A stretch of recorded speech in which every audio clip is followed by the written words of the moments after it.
রাজশাহীর তানোরে গভীর নলকূপের গর্তে পড়ে যাওয়া ২ বছরের শিশু সাজিদকে অবশেষে ৩২ ঘণ্টার শ্বাসরুদ্ধকর অভিযানে জীবিত উদ্ধার করেছে ফায়ার সার্ভিস। বৃহস্পতিবার রাত ৯:১৯টার দিকে ফায়ার সার্ভিসের কর্মীরা শিশুটিকে উদ্ধার করে দ্রুত তানোর উপজেলা স্বাস্থ্য কমপ্লেক্সে নিয়ে যায়। ঘটনাটি ঘটে বুধবার দুপুর ১:৩০টার দিকে উপজেলার ৫ নম্বর ইউনিয়নের কোয়েলহাট উত্তরপাড়া গ্রামে। মাঠের পাশ দিয়ে হাঁটার সময় খড় দিয়ে ঢাকা গর্তে পা পড়ে নিচে পড়ে যায় সাজিদ। সঙ্গে থাকা তার মা প্রথমে বুঝতেই পারেননি সেখানে গর্ত আছে।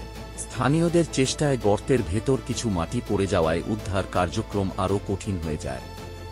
পরে ফায়ার সার্ভিস এসে অভিযানে যোগ দেয়।